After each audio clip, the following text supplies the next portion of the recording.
하나님 말씀입니다. 모든 일을 그의 뜻의 결정대로 일하시는 이의 계획을 따라 우리가 예정을 입어 그 안에서 기업이 되었으니 이는 우리가 그리스도 안에서 전부터 바라던 그의 영광의 찬송이 되게 하려 하심이라. 그 안에서 너희도 진리의 말씀 곧 너희의 구원의 복음을 듣고 그 안에서 또한 믿어 약속의 성령으로 인치심을 받았으니 이는 우리 기업의 보증이 되사 그 얻으신 것을 속량하시고 그의 영광을 찬송하게 하려 하심이라. 아멘.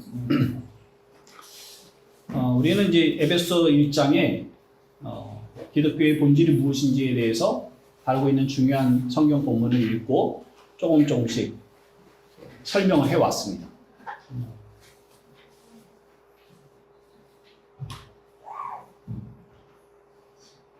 애기한테 집중하느라고 지금 입들이 찢어지고 있죠? 네.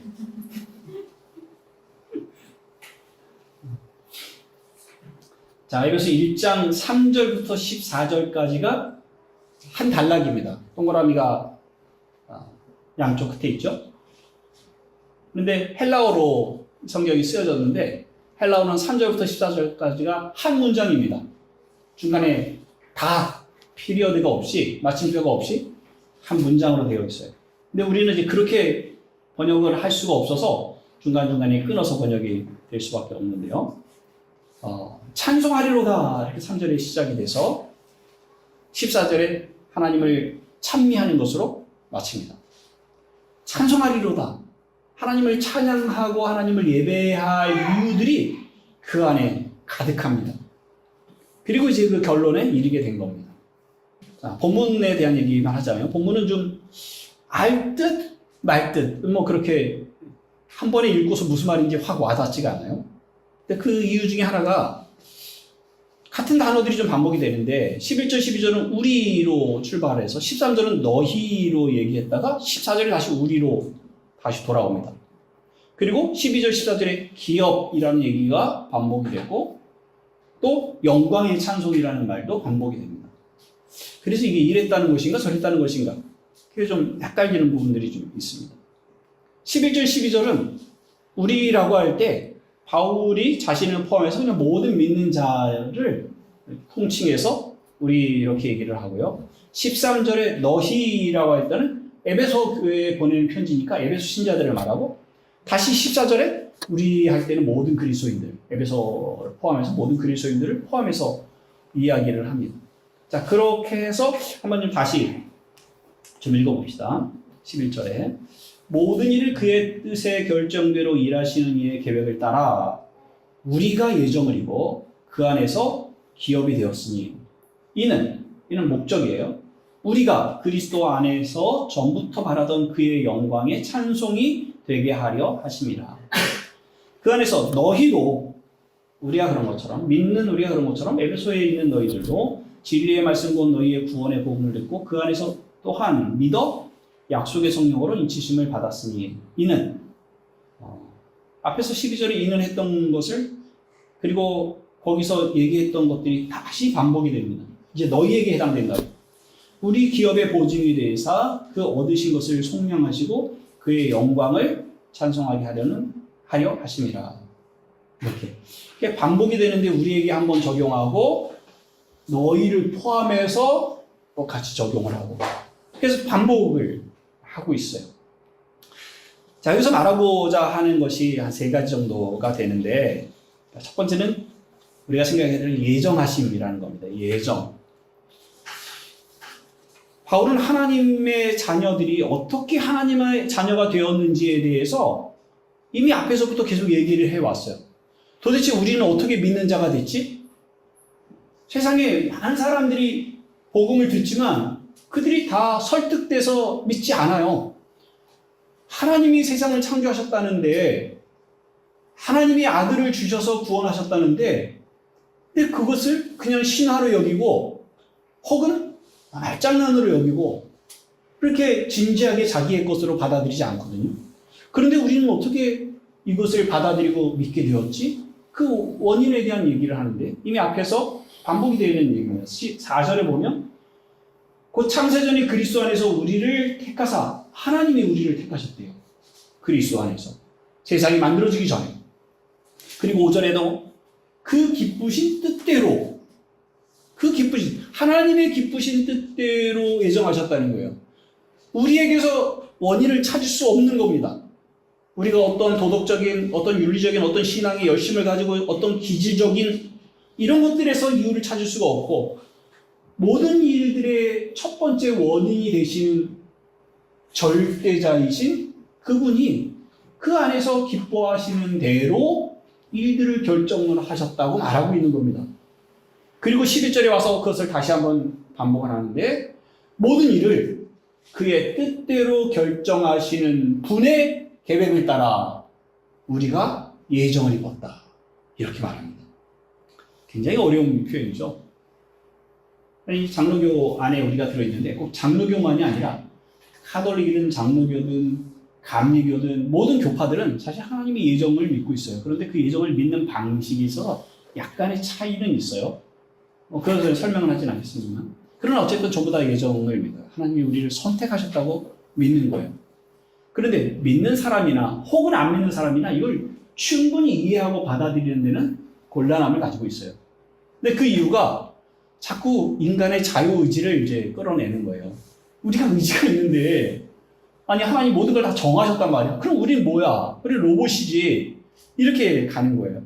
그래서 하나님의 그 예정하심과 인간의 의지가 충돌한다고 생각하니까 이걸 이해를 할 수가 없죠. 쉽게 이해한다고 말하지도 못합니다. 그래서 이걸 심각하게 고민하는 사람들은 시험에 듭니다.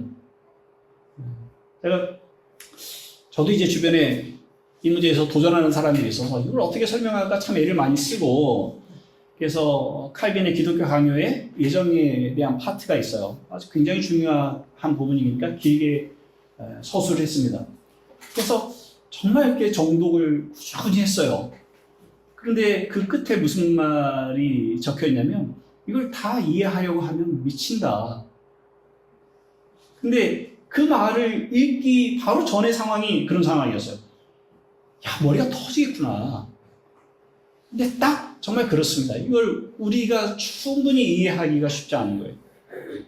그런데 이걸 이해할 수 있는 방법은, 혹은 여기에 접근할 수 있는 방법은 꼭 이 문제뿐만이 아니지만 성경을 접근할 때, 성경의 진리를 접근할 때 우리의 이성에서 출발을 하면 안 됩니다. 우리의 인간의 이성으로 하나님의 일하심을 이해할 수가 없습니다. 그래서 성경의 가르침으로부터 출발을 해야 하는 거예요. 우리가 이해할 수 없지만, 그러나 성경의 가르침에 근거하여서 묵상을 하는 겁니다. 성경이 이렇게 기록되어 있는데 과연 이것이 어떤 방식인가? 이것이 도대체 무엇인가? 를 생각을 하는 거예요. 하나님이 선하시다. 하나님 정말 선하셔? 따져 묻는 것이 아니라 하나님이 선하시다는 사실의 근거에서 생각을 시작을 하는 겁니다. 성경이 가르치는 하나님이 어떤 분이시다라고 말하고 있는 것들이 있어요. 그러니까 하나님의 본질로부터 출발하는 거예요. 하나님은 전지하시다 말합니다. 하나님 모든 것을 다 알고 계신다고 말해요.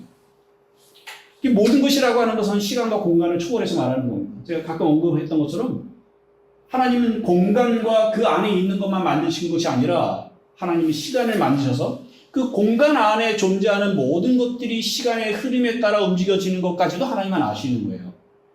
우리는 과거와 현재와 미래를 얘기를 하고 늘 우리는 현재를 살아갑니다만, 그러나 하나님에게는 과거와 현재와 미래라는 개념이 우리가 생각하는 것과 같지 않은 거죠.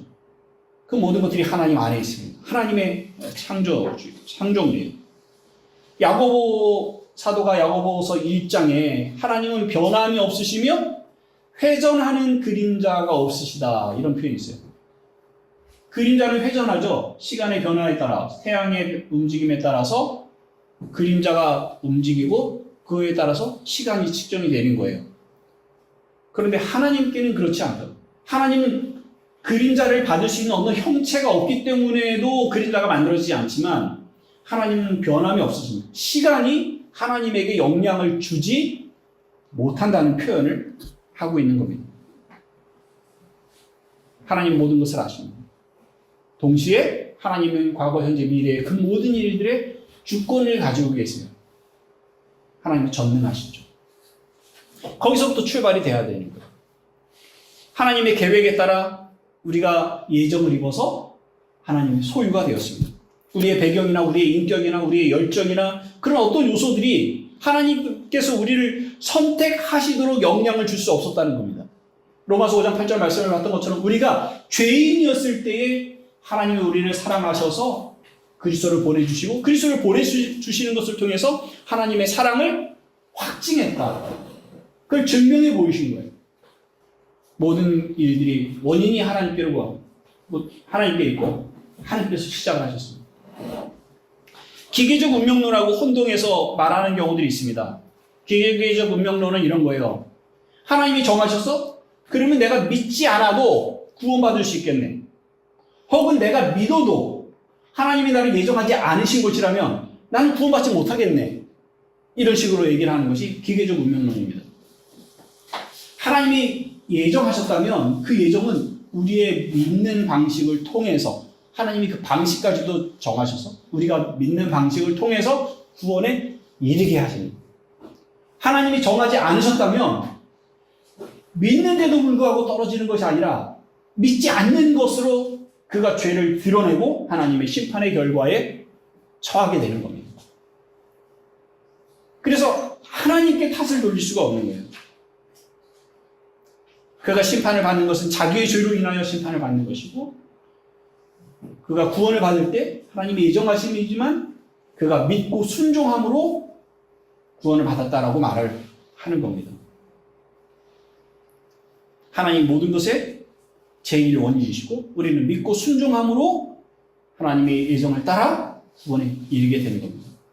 만약에 어떤 사람이 하나님의 나를 예정하지 않으셔서 내가 구원을 받지 못하는 거야 라고 혹시 생각을 하고 있다면 그 사람은 참으로 두려워해야 돼요. 온 세상을 만드신 창조주 하나님이 자기를 소외시키신 거죠. 자기를 버리신 거잖아요.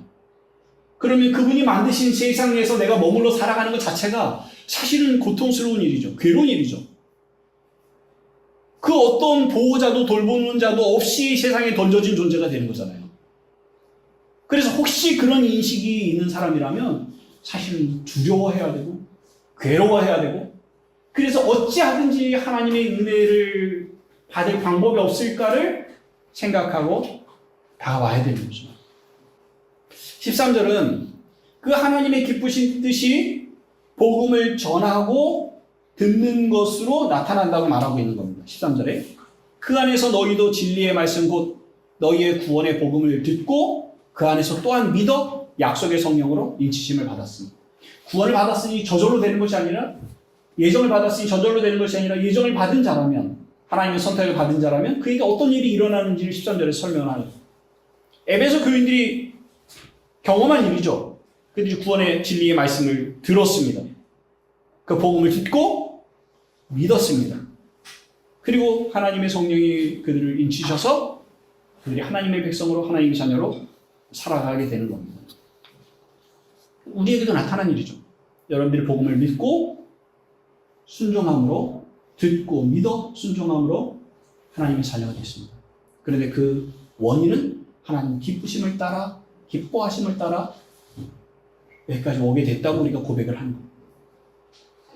근데 하나님 우리를 구원하셨다라는 표현을 여기서는 기업이 되다 이렇게 표현합니다. 기업이 되다. 성경에 기업이라는 표현들을 자주 나오는데 기업이라는 말이 우리가 모기업, 대기업들, 어떤 기업, 중소기업, 대기업 이렇게 할 때 기업이라는 단어로 연결이 되니까 도대체 기업이 뭘까 하는 생각을 하게 돼요. 기업이라는 말의 원래 이 헬라어의 의미는 제비 뽑다 합니다.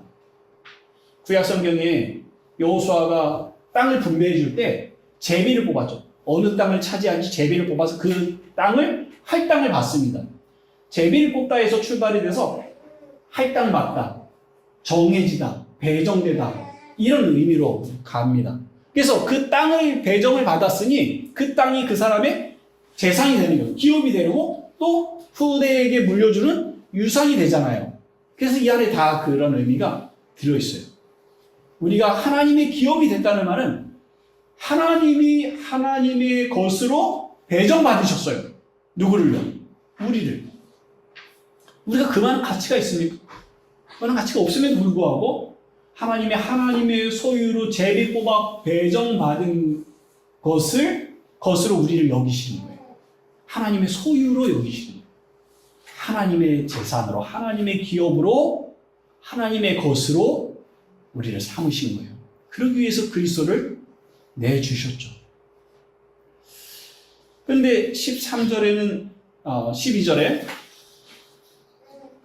11절 끝에 우리가 예정을 입어 그 안에서 기업이 되었으니 라고 얘기하고 있고, 그리고 14절에는 우리 기업의 보증이 되신다, 이런 표현이 좀 다르죠. 우리가 하나님의 기업이 됐다 그렇게 얘기하고, 14절에는 우리 기업이라고 얘기를 해요. 우리 기업. 무엇이 우리의 기업이에요? 하나님이 우리를 하나님의 기업으로 삼으신, 하나님의 재산을 하나님의 것으로 삼으신 다음에는 자기의 것인 우리에게 하나님의 것을 주시는 거예요. 그것이 우리의 기업이 돼요. 하나님의 것이 우리의 기업이 돼요. 이해가 돼요? 제가 수비와의 관계에서 이제 친아들이지만 수비를 양자 삼았어요. 그리고 수비가 내게 할당된 기업이 되는 거예요. 내 기업이에요. 제게 있어서 재산 1호는 수비예요. 그렇게 말씀하시는 거예요. 그리고 수비를 양자 삼았다는 것은 동시에 나의 모든 재산의 상속권이 그에게 있다는 말이에요. 그러니까 수비 입장에서는 내가 가지고 있는 모든 것이 자기의 기업이 되는 거예요. 이게 쌍방 기업이라는 거예요. 숲은 내가 입양함으로 나의 기업이 됐고, 동시에 내가 가진 모든 것들은 숲에게 상속됨으로 그의 기업이 돼요. 지금 11절과 14절의 기업이라는 얘기는 막 그렇게 쓰여지고 있는 겁니다. 우리는 하나님의 기업이 됐고요. 하나님이 가지고 계신 물려줄 만한 모든 것들이 우리에게 기업으로 와지는 겁니다. 뭐가 와지겠어요? 하나님 뭘 가지고 계시겠어요? 하나님의 영원한 생명이 있어요. 그 생명은 그리스도 안에 담겨져 있는데 그리스도가 우리에게 왔어요. 우리는 그리스도를 갖고 영원한 생명을 가졌습니다. 3절에 보면 하늘에 속한 모든 신령한 복을 우리에게 주셨다고 말씀하고 있죠. 그것을 우리가 무엇인지 다 알고 있지는 못하지만, 그러나 그렇게 말씀하고 있을 수 있는 것이 우리가 그의 양자가 돼서 하나님 가진 모든 것이 우리에게 상속되어질 것이니까 하늘에 속한 모든 신령한 복을 우리에게 받았다고 3절에서 선언을 할 수 있는 겁니다. 하나님 나라가, 하나님의 통치하시는 그 나라가 우리의 것이 되죠. 우리가 그 나라에 속할 뿐만 아니라 그 나라를 소유하고 그 나라를 상속받는 자가 된 겁니다. 그러나 하나님은 성령을 우리에게 주셨어요.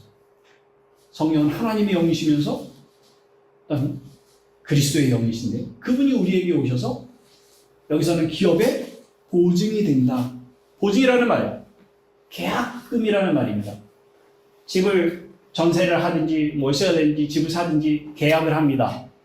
그러면 이 집 이제 제가 들어가서 삽니다 라는 그 증거로 계약금을 냅니다. 그 계약금이 보증이 되는 거예요. 물론 깨는 경우도 있지만 계약금을 낸 이상 그 집은 이제 정해진 날짜에 내가 들어가게 돼 있어요. 깨려면 내가 그만큼 손해를 봐야 돼요. 또 저쪽에서도 2배로 물어야 그 계약이 깨져요. 이게 깨질 수 없는 거라는 겁니다. 쉽게 깨질 수 없는 거라는 겁니다. 그런데 누가 보증이 되셨어요? 하나님의 성령이 보증이 되신 거예요. 성령이 우리에게 오심으로 계약금처럼 오신 거예요. 그럼 반드시 이루어진다는 거죠. 아직은 우리가 충분히 받지 못했어요. 아직은 하나님의 나라를 충분히 받지 못했고요. 아직은 영생을 충분히 누리고 살아가는 것은 아니에요. 그러나 이미 계약금을 받았어요. 주겠다고 보증금을 주셨다고요. 무엇으로? 절대 깨질 수 없는 삼일체 하나님의 한 분이신 성령으로 보증을 서셨어요. 그래서 이건 반드시 지켜질 수밖에 없는 것이라고 약속하고 있는 겁니다.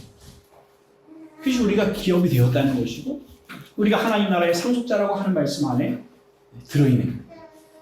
지금 우리가 여지껏 누리고 있는 것도 그 성령 안에서 그 약속을 한 부분 누리고 살아가는 겁니다. 빌립보서 1장 6절에 너희 안에 착한 일을 시작하신 이가 그리스도의 예수의 날까지 이루실 줄을 우리가 확신하노라 이렇게 말씀합니다. 착한 일은 이미 시작이 됐고 그리스도 예수가 오실 때에 반드시 이 일이 이루어집니다. 이렇게 하시는 목적이 뭘까요?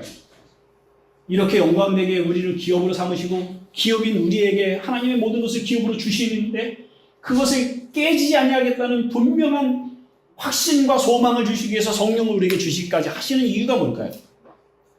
이 모든 일들이 창세 전에 우리가 아직도 있기도 전에 하나님의 계획 가운데 실행이 되고 이미 계획되시고 그 의지에 의해서 실행되어지는 이 이유가 뭘까요? 도대체 무엇을 목적으로 그렇게 하시는 걸까요? 그것이 지금 우리가 세 번째 얘기하는 것인데 하나님의 영광에 찬송이 되게 하시려고. 12절에 그렇게 되어 있죠. 우리가 그리스도 안에서 전부터 바라던, 우리가 전부터 바랐는지는 모르겠는데 전부터 바라던 것으로 말씀하고 있는 거예요. 우리가 그리스도 안에서 이것을 전부터 바라고 있었던 것이다. 진짜 한 인간이 하나님의 형상으로 존재할 때 그가 가지고 있어야 가장 중요한 소망은 이것이다라고 가르쳐주고 있는 거예요. 우리가 뭘 가장 중요하게 생각하죠, 살아가면서. 많은 것들을 얘기할 수 있어요. 그런데 그리스도 안에 있는 자라면 그 어떤 것보다 이것이 가장 우선되어야 된다고 얘기하고 있는데 그것이 바로 영광의 찬송이 되는 것이다. 그런데 하나님이 우리를 목적하신 그 목적이 영광의 찬송이 되게 하려는 것이다. 영광의 찬송이 되는 것이다. 그리고 14절에는요. 그의 영광을 찬송하게 하려는 것이다. 이렇게 말합니다. 같은 것을 약간 좀 돌려서 얘기했어요. 하나님이 우리를 이렇게 구원하신 목적이 영광의 찬송이 되게 하려고. 하나님의 영광을 찬송하게 하려고. 자, 이 차이를 좀 설명을 해드리면요. 재산 얘기가 나왔으니까 집 얘기를 좀 더 하자면 자기 돈으로 집을 전혀 살 수 없는 무일푼 자가 있는데 그에게 국가가 50년 무상으로 집을 쓸 수 있게 해줬어요. 50년 무상으로. 아무 조건 없이. 자, 그렇다면 이 영광은 누구에게 돌려집니까? 국가에게 돌려주죠. 국가가 그리고 국가의 복지 정책이 그것을 시행한 정부에게 영광이 돌려주는 거예요. 다른 나라가 우리 이 안에서 우리 누리고 살아가는 사람들은 그걸 처음에는 좋아하지만 익숙해져서 그 영광 돌리는 걸 잊어버려요. 그런데 해외에 이러한 국가적 시행을 경험하지 못한 나라의 국민들은 야, 대한민국 진짜 훌륭하다. 주거 복지가 정말 대단하다. 훌륭하다. 이 복지 정책 누가 세웠어? 어느 정부에서 시행을 하고 있지? 그 모든 영광을 거기서 살아가고 있는 그 시민에게 돌려지는 게 아니라 그 국가에게 돌려지게 돼 있어요. 그 시민은 존재하는 것만으로 영광의 찬송이 되는 거예요. 이렇게 쓰는 겁니다. 그는 그 50년 무상의 주택에 살고 누리는 그것만으로, 이 사람의 존재만으로 그 국가가 어떤 일을 했는지가 드러나는 거예요. 영광이 찬송이 되는 겁니다. 그럼 그 사람은 할 수 있는 한 그 국가의 정책에 대해서, 복지 정책에 대해서 찬송을 해야 되죠. 그 입으로. 이해가 되세요? 영광이 찬송이 된 것과 그가 그 영광을 찬송하는 것 사이에는 이렇게 동전의 양면이에요. 그걸 다르게 표현한 거예요. 우리가 하나님 나라에 들어갈 자격이 전혀 없는 사람이에요. 감히 하나님께 양자에서 그분의 기업이 된다는 것은 있을 수 없는 일이에요. 그런데 하나님이 그 인자하심의 풍성하심으로, 그 자비하심으로, 그 선하심으로 우리에게 자격을 요구하지 않으시고 그리스도의 피로 우리를 사서 하나님의 양자가 되게 하셨어요. 하나님 나라에 들어가게 하셨어요. 우리는 마땅히 하나님이 행하신 그 모든 일들에 대해서, 그 은혜에 대해서, 그 영광에 대해서 찬송하게 되죠. 우리가 존재하는 것만으로, 신자가 존재하는 것만으로 하나님의 영광에 찬송이 되는 겁니다. 때로 우리가 신자들에게 그리고 교회에 도덕적인 걸 요구할 때가 많아요. 어떻게 예수 믿는다면서 이렇게 도덕적으로 자격을 갖추지 못한 사람들이 있지? 어떻게 이 도덕적으로 자격을 갖지 못한 사람들이 구원을 받는다고, 구원을 받았다고 말하고 있지? 와, 도저히 이해가 안 가. 이렇게 얘기할 때 있어요. 근데 바로 그 시점이 하나님의 은혜가 어떠한지를 보여주고 있는 시점이에요. 하나님의 인자하심이, 하나님의 사랑이 정말 자격 없는 저들에게 구원을 베푸시는 그 넓은 아량을 가지고 계시다는 사실이 드러나는 자리입니다. 물론 그렇게 살아가라는 얘기가 아닌 것을 아시겠죠. 그러나 자격 없는 자에게 50년 무상의 주택은 허용해도 괜찮은데 그런 거 다 원하잖아요. 근데 자격 없는 자에게 영원한 하나님 나라가 주어지는 것에 있어서는 왜 쌍수를 들고 반대를 하죠? 이해할 수 없는 방식이니까 그런 거예요. 그런데 그런 은혜가 우리에게 주어진 겁니다. 그 일을 행하시는 하나님의 일하심이 우리의 죄로 인하여 오히려 그 은혜가 드러나게 돼 있어요. 그런 방식으로 하나님은 우리를 은혜의 찬송이 되게 하신 거고요. 은혜를 입은 입장에서는 그 하나님의 선하심과 그 인자하심의 영원하심에 대해서 노래하고 높이고 예배하고 찬양하는 것이 너무나 마땅한 일이죠. 영광이 찬송이 되게 하시려. 그리고 그 영광을 찬송하도록 우리를 부르셨습니다. 우리가 예배에 모인 이유가 바로 그거죠. 기도합시다. 하나님, 우리를 영광이 찬송이 되게 하시려고 하나님의 선하심과 그 인자하심과 그 영원하신 진실하심을 드러내기 위해서 하나님 우리를 부르셨고, 또 우리가 삶을 통해서, 존재를 통해서, 우리 입술을 통해서 하나님의 그 위대하심을 찬송하게 하시려고 우리를 부르신 것 참으로 감사드립니다. 하나님의 부르심의 목적에 맞게, 우리 존재의 목적에 맞게 하나님 우리가 힘을 다해 하나님을 높이고 섬기며 살아가게 하여 주옵소서. 그 안에서 큰 기쁨과 감사를 누리게 하여 주옵소서.